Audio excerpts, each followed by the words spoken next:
the most celebrated woman of the 20th century and the winner of the Nobel Peace Prize in 1979. I'm very distressed and sorry to hear of the death of Mother Teresa. She was a very great person. If Diana was the Queen of Hearts, Mother Teresa was the Queen of the poor and a Queen of humanity. No one has captured the public imagination like Teresa of Calcutta. If you look at any given list of the best people to ever lead, Mother Teresa is probably on it. She was declared a saint in a Vatican ceremony and hailed as the pinnacle of human kindness, but her charity remains under scrutiny. She gave more money to the Vatican Bank than entire countries. The first thing you ask is, what are they doing with the money? Mother felt that being poor is good because Jesus was poor. We are not social workers. The work is only a means to put our love for Christ into action. Mother Teresa was a weapon of propaganda. You're Mother Teresa.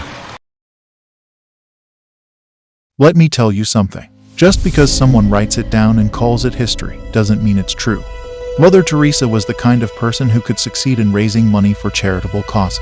With an annual income of $30 million, her charities never seemed to receive that money. While the bank account was getting higher and higher, the funds didn't find their way out into the poor. Despite having all these resources, her facilities were always in very poor condition and were maintained by people with no medical training. This is 2 rooms with 50 to 60 men in one, 50 to 60 women in another.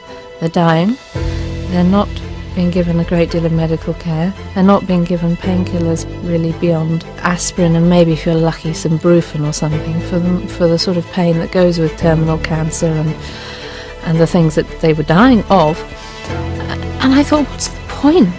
Missionaries of Charity had the money to provide a very good level of medical care, run a very decent hospital for very poor people.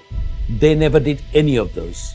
If Mother Teresa's charity had millions in the bank, how come her sisters had to reuse dirty needle and keep people in extremely poor conditions? The needles they used and reused over and over and over, and you would see some of the nuns rinsing needles under the cold water tap. Needles were used over and over again. They were blunt, they were washed in cold water, they weren't sterilized. And I saw very disturbing treatment of newly arrived patients.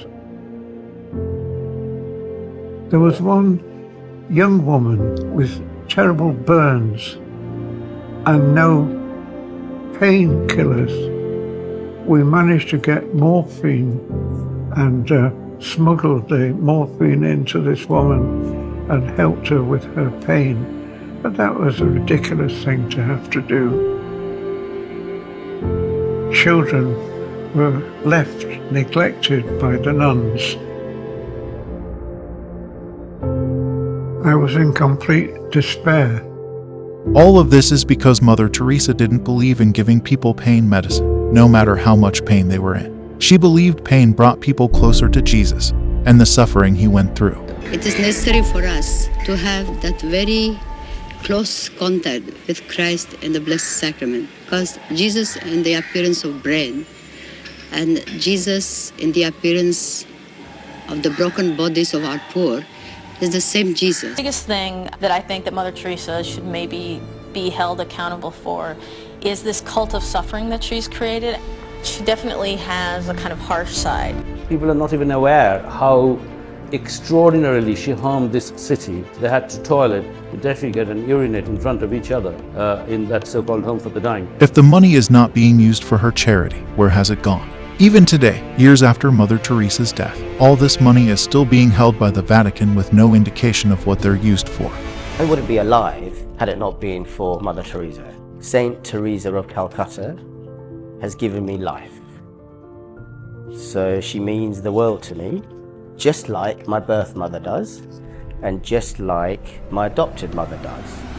She cared for the sick and gave them shelter when nobody else would, but refused to give them so much as an aspirin because she believed suffering is noble. She dedicated her life to living in poverty, but traveled the world in a private jet given to her by a corrupt politician.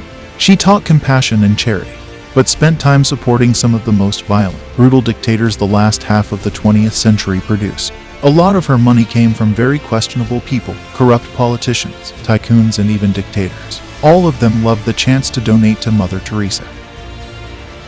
The question is, why were they so generous towards her work?